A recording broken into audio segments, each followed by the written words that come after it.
Hey everyone, welcome to Reddit Readout. Today we are checking out Entitled Parents. Story 1. Entitled Mother steals my cousin runs off with ex and she's not answering our calls or texts. This is going to be a doozy, so be prepared. If anything, my uncle, who I will just call Dan, is basically my brother. Dan is 27 and I'm 13, so the age difference wasn't huge. I don't see him as often anymore, however. He's just been busy with work at his bar. Dan would always joke about how he could never have a kid cause he is too much of one himself. Despite this, a girl that he had a one-night stay with, we'll call her Kim. Kim came by his bar while he was working, and drunkenly tells Dan that he's a father and his daughter was already 5 months old.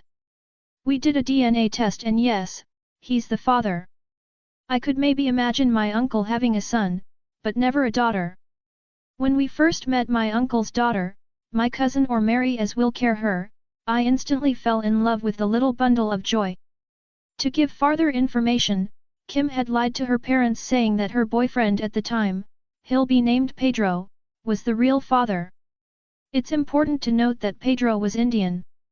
And when the baby was born, it became more and more apparent that he wasn't the father when the baby became more and more white. The parents made Kim tell them who the real father was 5 months after Mary was born. Since then, we've been frequently taking care and watching Mary. We had built a great relationship with Kim even though she prevented Dan from seeing the birth of his first daughter. Dan and Kim got together since he wanted to see his daughter. By now it had been 2 months since we met Mary and she was also 7 months. It was my aunt's birthday, 17, also the closest thing I've had to a sister. Mary was there, cute as always. Her appearance around our house had become normal at this point. After me and my mother left, Mary stayed over at my grandparents'. The next morning, Kim messaged Grandma telling her to take Remy to an aunt's house. My grandmother sent the address to Dan asking if it was an aunt since we didn't know that Kim had a sister, and he said that the address was her ex's Pedro's house. Instead, Dan and my grandfather went to her parents' house where Kim was. There she was acting crazy and freaking out. Dan gave her a day to calm down so they could maybe work out a custody arrangement. They left Mary with Kim's parents and left. Little did they know that Pedro was waiting in his car, and after Dan left, picked up Kim and Mary. She hasn't been responding to our texts. I guess she thinks she's going to start a family with this man? It's important to note that Pedro had threatened Kim's parents many times and was generally a bad man. Luckily, Kim's parents sided with us, saying they would get us the best lawyer and even give us money. We simply just wanted Mary back. Kim would actually send a photo of the paternity test to her dad and used whiteout to get rid of Dan's name and replace it with Pedro's. She didn't know that the dad was on our side though. So that will help. She is really this entitled to steal my uncle's child and lie about it not being his so she can have her fantasy with a deranged psychopath. It's only been 24 hours since this happened, so I'll keep y'all notified. Story 2. Update: my entitled parents are stalking me to start talking to them again. Hi. It's been about a month since I posted here. Nothing else much has happened since my mom showed up at my work.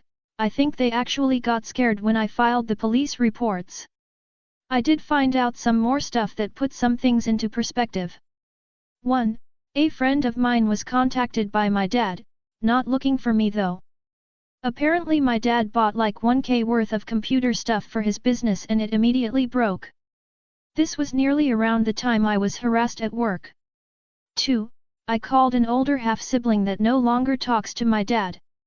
Apparently my dad divorced his first wife because she was going to college and she was also working 2 jobs. My dad wasn't, he was only working part-time.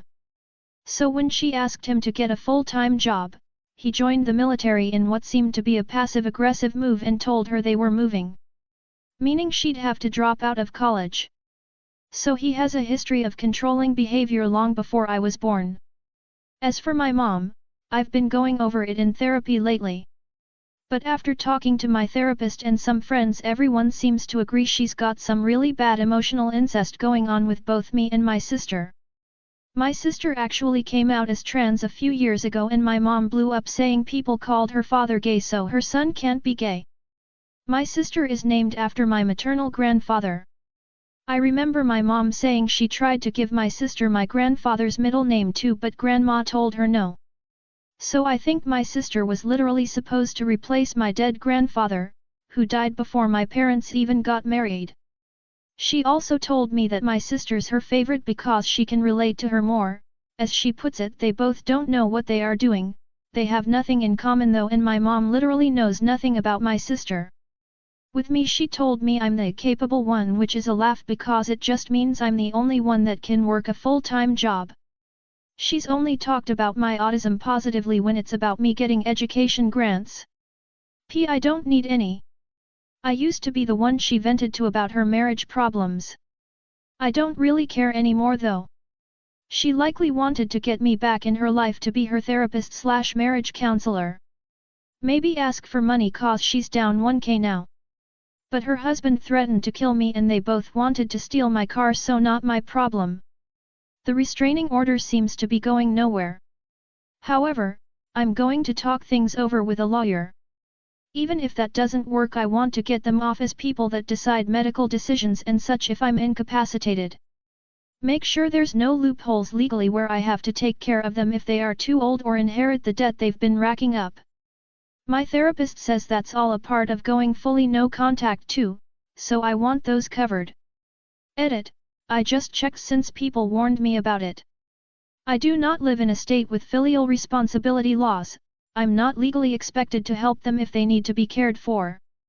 However, there's some warnings about adult children being billed if their estranged parents are put in a nursing home. So I'm going to look into that more. Story 3. My stepdad is a asshole. I wish he was never in my life. If you read any of my posts you would know how bad my stepdad is. Well, couple day ago he yelled at me to dress up instead of wearing my pajamas when I'm staying home all day like why should I dirty clothes and then when I need to wash clothes he gets mad at me. Well, today my mom made a snack before dinner and she saved me some and he yelled at me and made me not eat it and washed it. And today my older brother started a fight and he YWLLE at me knowing he started it because he said, I know he started it but quit your shit. I hated him so much and what's worse is that my mom won't help me. She is almost as bad as him. Story 4. The Entitled Mom's Return, Betta Chaos Ensues, Part 2 of Entitled Mom Demands Discount on Expensive Betta Fish for Her, Special Needs, Kid. Please read Part 1 if you haven't already. Entitled Mom. EK, Entitled Kid. Me, the PetSmart worker. SM, Store Manager. Just when I thought the saga of the entitled mom and her special needs kid was over, fate had different plans. It was a normal afternoon at PetSmart, and I was tending to the fish tanks once again, blissfully unaware of the impending chaos. And then, there they were, M and EK, strolling into the store as if they'd never left. I could hardly believe my eyes. It seemed the entitled duo had decided to grace us with their presence once more.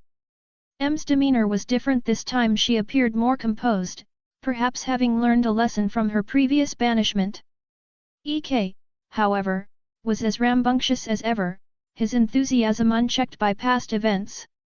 The pair made their way to the betta fish section, and I couldn't shake the feeling of impending doom.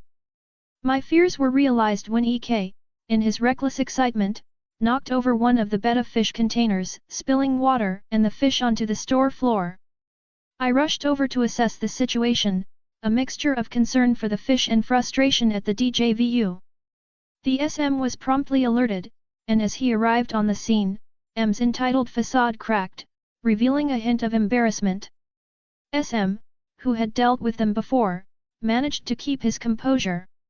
He scolded EK for his actions and addressed M with a stern reminder of their previous banishment and the importance of responsible behavior in the store.